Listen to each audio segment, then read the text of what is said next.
Breakups are tough on anyone, but for many men, they can come with a particular mix of shame, loneliness, and isolation. In this episode, we're going to talk about some of those things in a little more detail, and I'm interviewing Michael Wilson, who did a world-first study at Origin looking at suicide prevention, suicidality, and we start talking about the pressures of masculinity, expectations, things that are said and unsaid, and all of these messy things in the middle. In this episode of This Complex Life, Michael shares what his research uncovered, how it's changed the way he interacts with male friends, and what gives him hope for how men are learning to connect differently. This is a conversation about relationships, vulnerability, and change, and why understanding men's experiences of breakups can help us respond in healthier and more compassionate ways. Welcome to the podcast, Michael. Thanks for having me. Great to be here. I came across your research through a report, or I guess an article on the Origin website, but can you tell us a little bit about just an overview of your sort of world first groundbreaking research? Yeah, sure. So I came to this topic, so looking at relationship breakdown and men's risk of suicide, really after working in men's mental health and suicide prevention research more broadly for the last kind of 7 years or so. And I suppose any time we were doing anything to do with looking at suicide risk in men, which is really important considering men account for 75% of all deaths by suicide in Australia and many other nations. But when we were looking into this, we found again and again that relationship breakdown, relationship problems, sort of interpersonal stresses was routinely coming up as a really strong kind of risk factor or context of suicidal thoughts and behaviors for men. But in looking into it more, I realized that there wasn't really any sort of specific research aiming to unpack that risk factor and understand why is that such a big risk factor for men, which is not to say it's not a risk factor for women. It's actually a risk factor regardless of gender. But I think there are particular gendered pathways and influences that may, I guess, exacerbate or ameliorate men's risk in the context of relationship breakdown, and those risks hadn't really been explored. And so with this review, we looked, at all of the available global evidence really to try and understand, from what was out there, what are the factors that differentiate which men are most at risk and what factors actually play a role in that risk of suicide post-relationship breakdown. And so it was, the biggest kind of most challenging piece of research I'd ever worked on, but it was a relief to have it finished. But we've basically reviewed 75 studies from around 30 countries worldwide, and the total cohort of men represented by those studies that we reviewed was a bit over 106 million men, again, around the world. So the biggest sample, the biggest sort of study to really focus on this risk factor that had ever been conducted. And so what we found across the board was really that relationship breakdown, as we knew, was a reliable risk factor for suicidal thoughts and behaviors in men, but there were some really important kind of subgroup differences and sort of nuances in that risk that we identified. The first is the influence of time and the fact that people who are closer in time to the core event or the core upheaval of their relationship breakdown are much more represented in suicide rates or at much higher risk of suicide. And that was sort of represented by findings that separated men were up to 5 times more likely to die by suicide on average relative to married men, whereas divorced men were 3 times more likely to die by suicide. So still a really high risk in divorced men, but highlighting separation as a kind of key risky period, which I think makes sense in terms of the, really profound emotional and sort of social impacts of separation, particularly if it's the separation of a marriage and you've sort of built a life with someone. It's, not going to happen overnight that you'll just get over that. So that was a really big finding. And we also, in terms of understanding how we explain this link, why is there such a strong risk of suicide following relationship breakdown in men? We really found that there wasn't that much sort of specific research looking into it, unfortunately. But what we did find is an influence of several key factors in potentially differentiating men's risk. The first of those being the really common interpersonal impacts of a breakup, where I think often with time, as relationships grow more serious, it can be that we spend a bit less time investing in our connections outside of that relationship. such that when that relationship breaks down, it can mean that we have less connections to turn to for support and everything like that. And so what we found is that loneliness and isolation and loss of social support, these seem to be factors that play a role in some men's suicidality post-breakup. So again, really highlighting the importance of, any sorts of connection that people can have once a primary, romantic connection breaks down. Those connections can help to buffer that sense of loss and isolation. So that's the interpersonal piece. And then the other main factor that we found a role in men's suicidal thoughts and behaviors post-breakup was a really profound role of emotion dysregulation, and particularly dysregulation of shame as a really common emotional impact of breakup for men. And I think what that shows is, in terms of why shame seems to come up post-breakup for men, I think it shows, and this applies regardless of gender, but I think there are some specificities here for men where identity is often derived from our intimate relationships and our sense of who we are. So for a lot of men, the sense of being a man and of sort of purpose and meaning really comes from, maybe providing for the family, maybe being the sort of, living up to that standard of masculinity and deriving a sense of self-worth from that.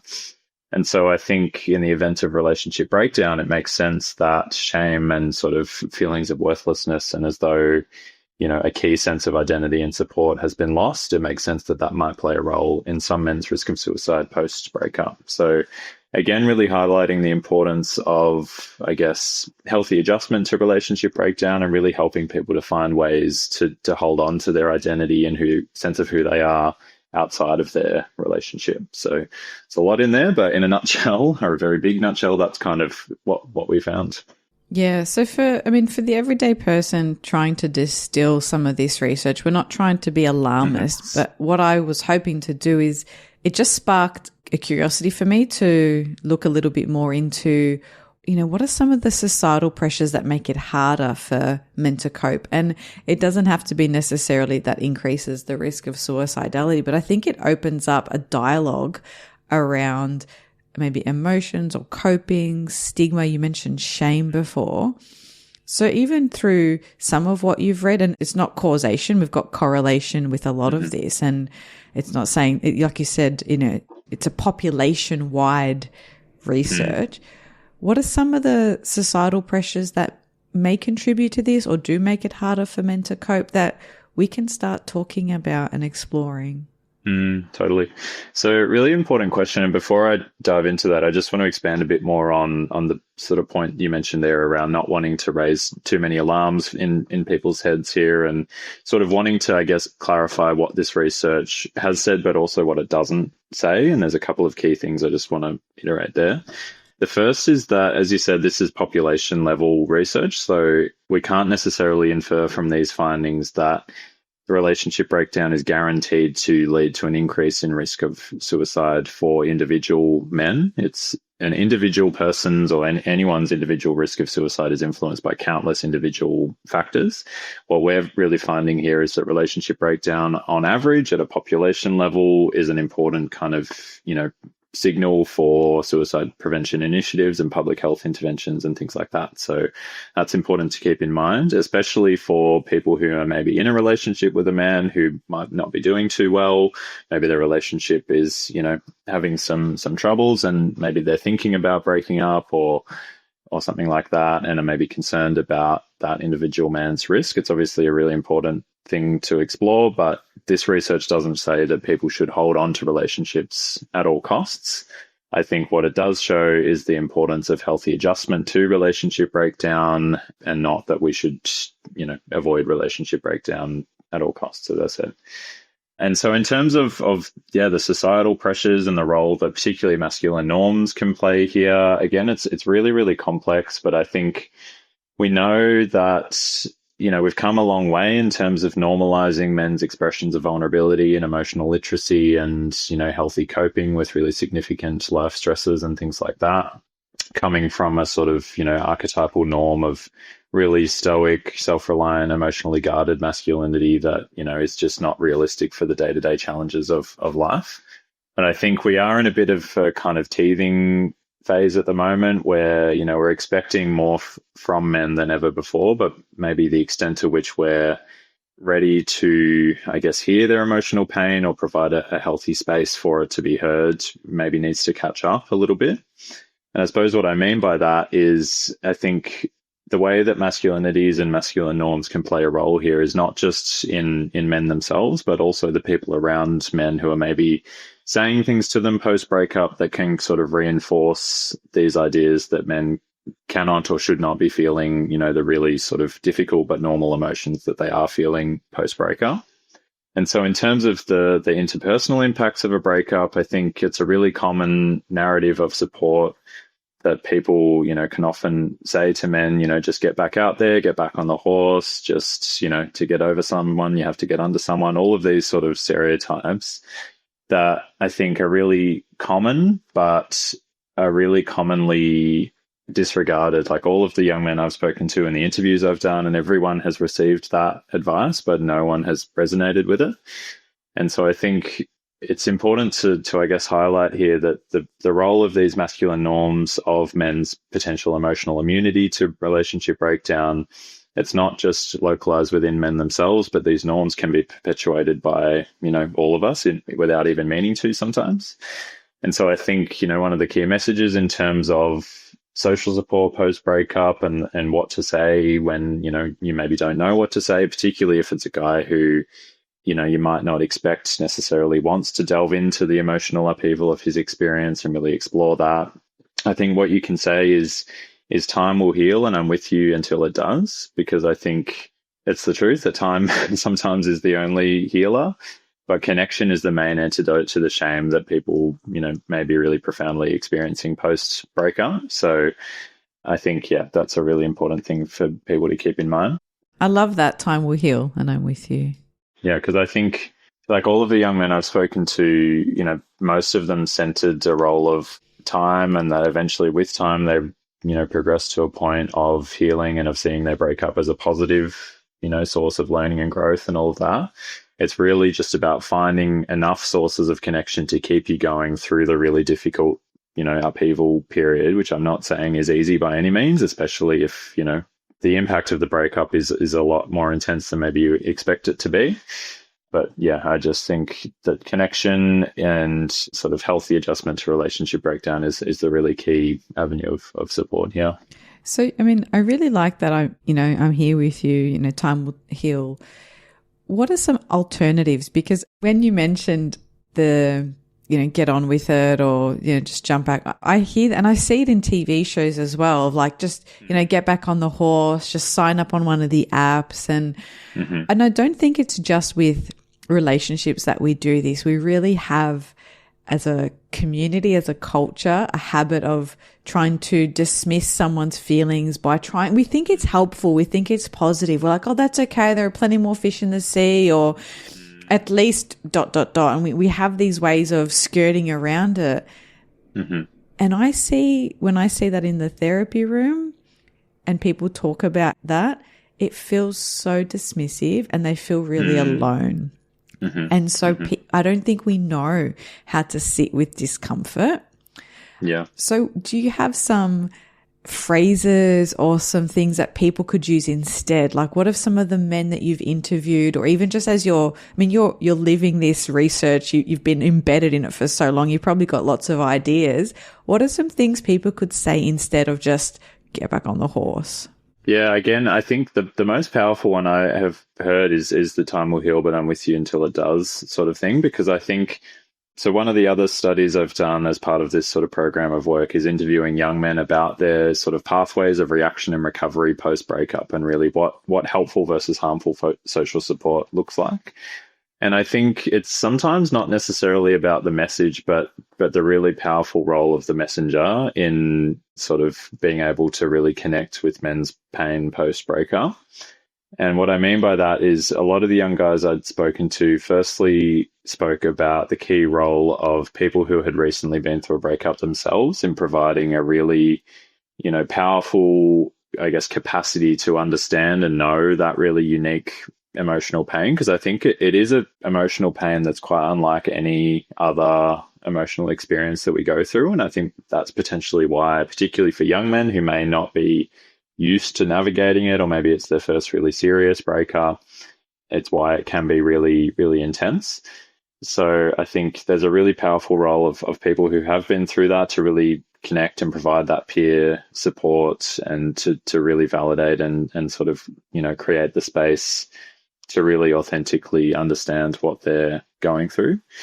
I think in what you were saying before, it reminds me of Brene Brown, who has sort of spoken about how, in terms of, I'm going to totally butcher like exactly what she said here, but the general vibe of what she says is we're expecting more of men than ever before in terms of openness and emotional vulnerability and everything like that, but we aren't necessarily ready to hear what they're going to say, or ready to, I guess, experience some men's emotionality when it conflicts with this idea that a lot of us still have of wanting men to be strong and stoic and all of that.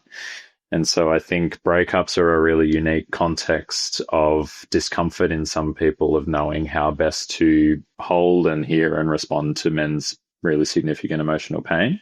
Recognizing also that in some contexts, men's behavior in the context of breakups, or, in the pathway to breakups, is not pleasant and is inexcusable in some cases. And so I'm not meaning by any means that people, should always drop everything to support men. I think it's really complicated if there are, behaviors in the lead up to the relationship breakdown that have, made it really difficult for people to be there and actually provide that support if they're, not necessarily happy with what the behavior has looked like.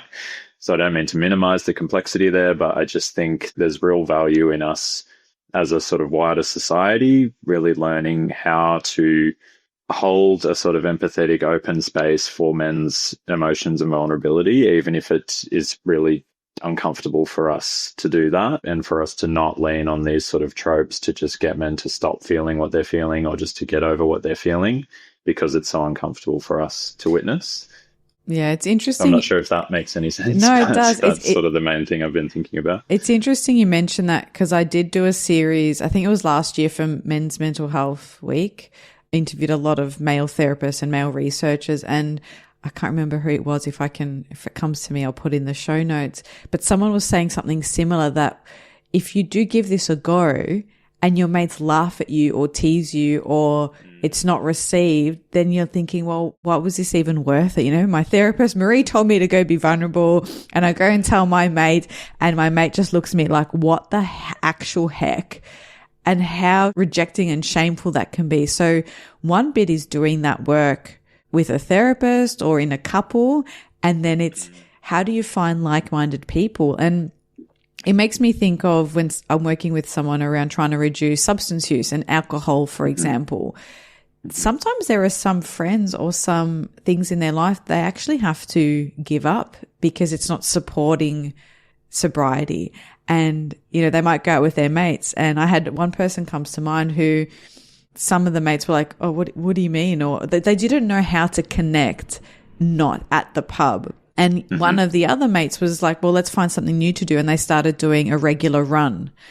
And so some activities you do have to give up. And I think that's really hard when we're already talking about loneliness and isolation, to be around people who have positive or pro-social behavior or support changes, and just how tricky that can be, because if you're doing something different and it's not well received, you feel even more isolated at a time when you're already feeling isolated and you want to connect. Exactly. Yeah. And that is the exact sort of emotional impact that I think this sort of advice to just get over it and get back on the horse, that's the impact that it seems to have on people who receive it. And just on that point of, men's connection only looking quite stereotypical in terms of, getting together at the pub and things like that. Firstly, I don't think there's necessarily an inherent issue with that. I think men's vulnerability and men's connection can take a lot of different forms. And I think we're maybe going a bit too far and expecting it to look exactly the same as maybe women's connection and vulnerability and openness would look.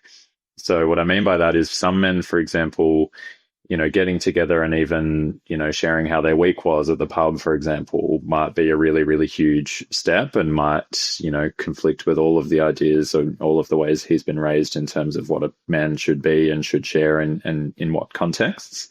So I think, baby steps in that regard. Like, we obviously have a long way to go, but I don't necessarily think there's anything inherently wrong with that sort of form of like shoulder to shoulder connection. Obviously, my view is like, I'd love for there to be a bit more kind of personal, really authentic, emotional, connection. But obviously, there's a long way to go there. But I think in terms of like the masculine norms piece as well that I was talking about earlier, another of the key outlets for men's emotional expression post breakup in the young men that I've spoken to is often the women in their lives. And I think there's a lot of parts to that, but I think for a lot of guys, there's still a lot more comfort in, a stereotypically, feminine, nurturing sort of influence where, some men can just inherently feel more comfortable opening up about their vulnerabilities in front of women because of the potential, for other men to ridicule or shame or not be able to hear that in an authentic way. And, again, there's nothing inherently wrong with that. But I think the implication of that is that if we can open up more opportunities for men to diversify their sources of connection, to, have, more authentic, open, emotionally connected relationships with other men in their lives, that is not only going to have benefits in terms of men's individual sense of connection and, buffering isolation and reducing suicide risk, but it's also going to have, really profound implications for gender equality more broadly and masculine norms and, reducing the, I guess, I don't like using the word burden, but reducing the expectation, I guess, on women to be the emotional diplomats and managers and everything in men's lives, especially in the context of a breakup. So I think, in terms of the whole interpersonal support piece, I think there's huge benefits could come from finding ways for men to connect more authentically with other men in their lives, especially in the context of post-breakup, recovery. Don't necessarily know exactly how to get there, but that's the sort of, utopia that I hope we can get to one day, because I just think that's like men's mental health inherently exists in the context of men's relationships with others, and encouraging men again to connect with as many different people as possible, but especially with other men, I think is going to benefit not only men themselves but everyone around them in turn.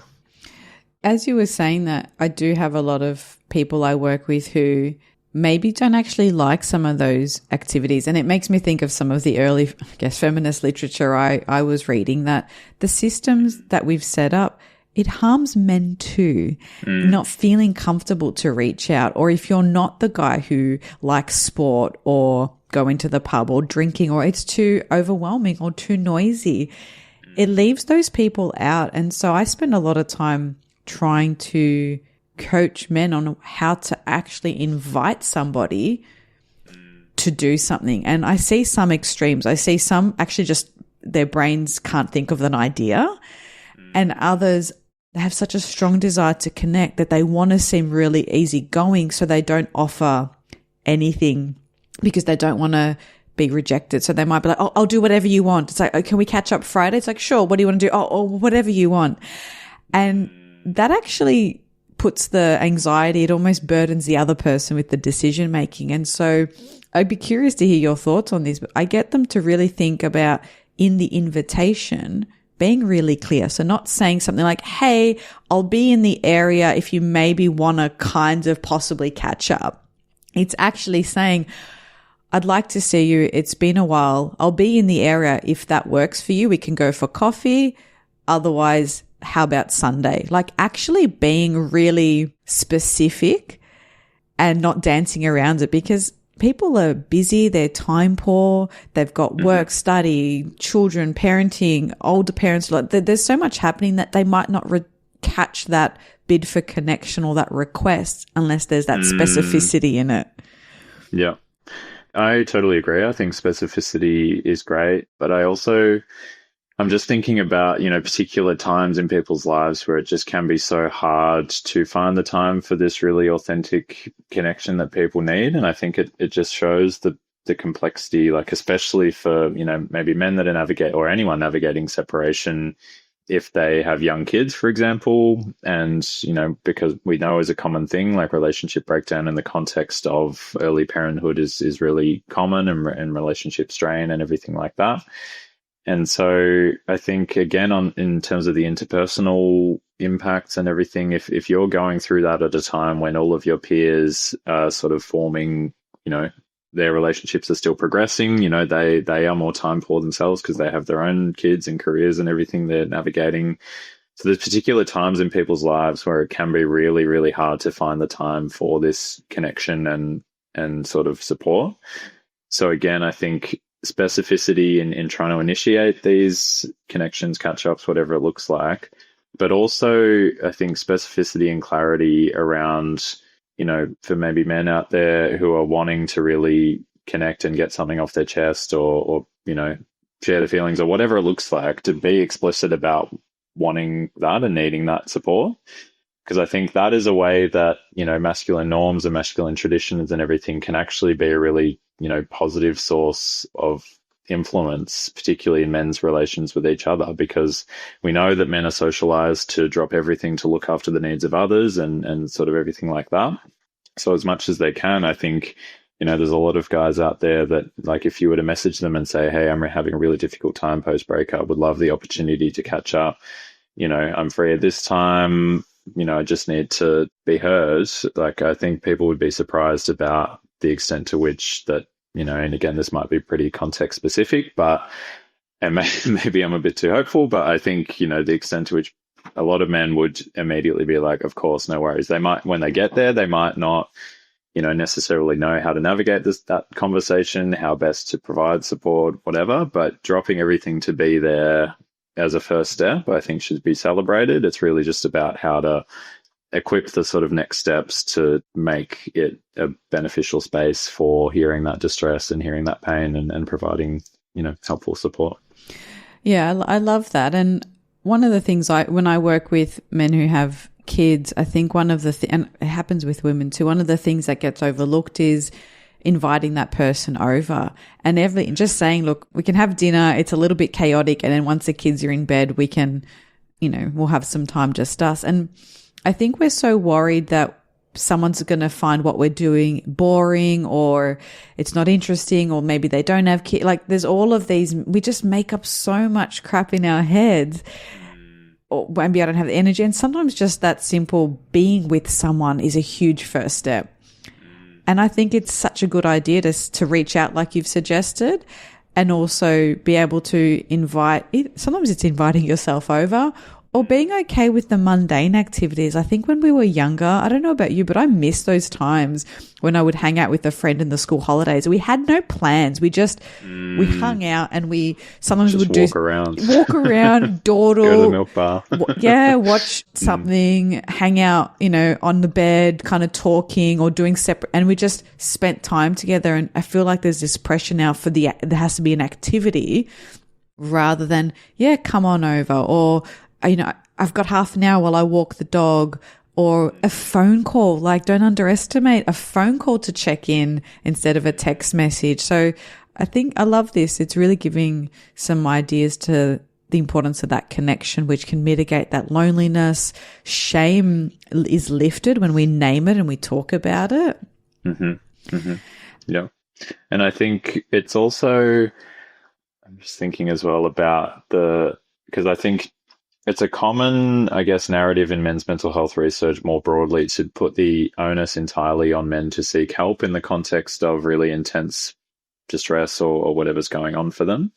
But we're having more of a conversation now about what happens to the men that do seek help, and what does our, you know, narratives of support look like? What do our mental health services look like in terms of meeting the more men than ever that are coming through the door? So I think, you know, what we're talking about here really comes back to that idea of the conversation needing to not end once people do reach out, but really, you know, making sure that there's quality and not just availability of support at the other end. It's, again, really complex picture, but I think highlights the importance of sort of the continuum and continual support, really. Yeah, it really does. It's a really nuanced area. and it covers all aspects of our life. So the research is what intrigued me into having the conversation with you. But we could talk about this for so long because it really talks about gender stereotypes, mental health, emotional literacy, connection, community. There are so many things that go into maintaining good mental health and well-being, just like with physical health and well-being. And so the conversations have to be nuanced and explore lots of different things because it's not a simple, like with physical health, it's not just you do one thing and tick a box. It's a way of being. Has this sparked, and maybe this can be sort of a nice way to wrap up, sparked any, like, how have you done things differently through learning about this as a researcher? What changes have you noticed in your friendships or how you how you do life? Yeah. Well, I think one of the reasons I came to this topic was having experienced firsthand myself the really, everything we've been talking about around the discomfort of not knowing what to say to a guy who you're really worried about, especially post-breakup. Like, I've really felt that, and that's why I wanted to look more into, the interpersonal impacts of relationship breakdown and what role that might play in suicidality. And so, again, I think what's changed for me is really thinking about the onus, being maybe equally on the people around men post-breakup to provide quality and not just quantity support, but also, the onus on men to reach out. Like, they're sort of, I think, equal responsibilities there. But also, I think this research is just a starting point. There's so many more questions that need to be answered and complexities and nuances here, as you've alluded to. So one complexity, for example, is what if people don't want to, stay connected with a particular man in the context of his breakup because of his, behavior in the context of relationship breakdown? That is a reality that does happen. It happened for some of the young guys I've spoken to, and it's so hard to know how to move forward with that and how to intervene. So I think, there's clearly a need for more research there to understand the nuances and complexities. And could you explain that a bit more? Like, what do you mean when people don't want to stay in contact? Sure. So I guess I have spoken to a lot of, maybe not that many, but quite a few young men in the research I've done who maybe their relationship broke down in the context of some patterns of behavior that were not acceptable. So just maybe some more controlling behaviors, some intimate partner violence and things like that, which, again, is really complex and is linked with suicidality and emotion dysregulation and everything in men in its own right. And acknowledging that is not excusing the behavior, but is potentially a way into addressing it. But, if that is the context of relationship breakdown, then it makes it really hard to say that people supporting men need to just be there and provide immediate support and all of that, because, how can they do that while also, keeping in mind the difficulty and not wanting to, condone really, problematic behaviors.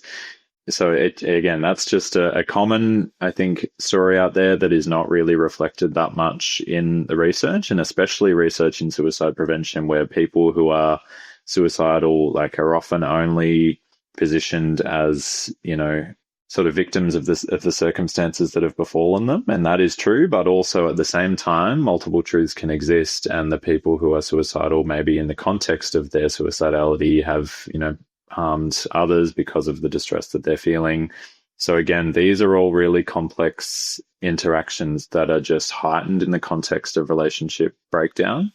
And so, in terms of where this is taking me next, it's something that I am wanting to look into more, like what are the interactions here in terms of, what role does the context of relationship breakdown and why it has broken down, what role does that play in the interpersonal impacts and the shame and the loneliness that comes up afterwards that then might flow on to risk of suicide, if that makes sense. The other thing that I think has sort of come up with this, and this again might be a nice point to end on, but is that relationship breakdown, again, I think people might see the link with suicide and go, we just need to build healthy relationships and stop them from breaking down. And I think obviously, there's more work to be done in terms of building and normalizing healthy relationships and how to cultivate those and how to maintain them and all of that. That's really important. But I think the reality is that, 1 in 2 marriages will end in divorce. Relationship breakdown is just a normal fact of life, which is to say that it can be a really distressing experience, but it also can lead to really profound positive growth and learning and resilience. So one of the young guys I spoke to, for example, for him, because of some underlying trauma that he'd experienced and a really, difficult life, in his path to breaking up, he felt that the worst thing that could ever happen for him was for his relationship to be taken away because of his profound sensitivity to rejection and fear of abandonment and all of these really deep-seated kind of core beliefs.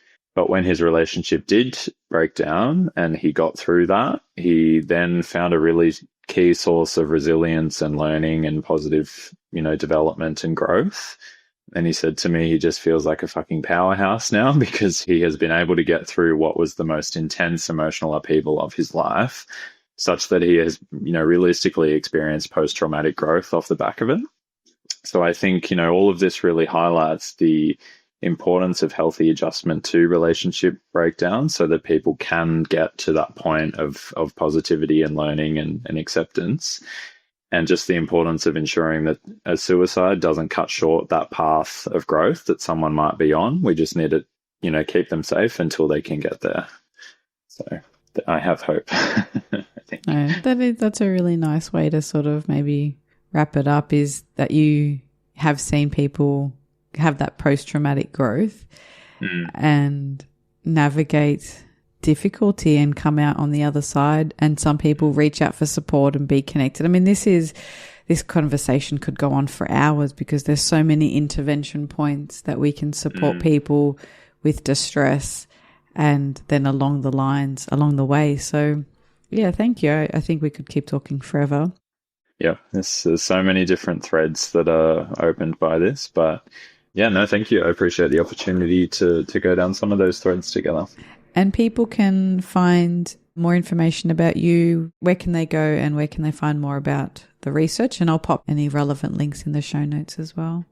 Yeah, sure. So the big study that I've been talking about, that is free to read online. That's open access. It's very long, dense document. So, enter at your own risk sort of thing with that one. But yeah, that one I would encourage people to read. Also, you can connect with me on LinkedIn. I share a lot of updates there on, my research, but also at our wider team's research at Origin in young men's mental health. So yeah, LinkedIn is probably the best place to connect, but also happy for you to put my email in the show notes if people want to reach out with any questions. More than happy to help. Awesome. Well, thank you for your contribution to the literature. It's not such a boring article. It's okay. It's just very long and dense, so that's the researchy bit. Yes. There's a researchy bit. That's okay.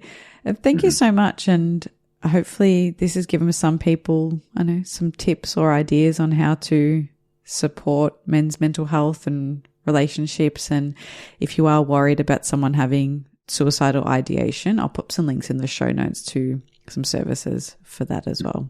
Great. Yeah, thanks for having me. Great to be here.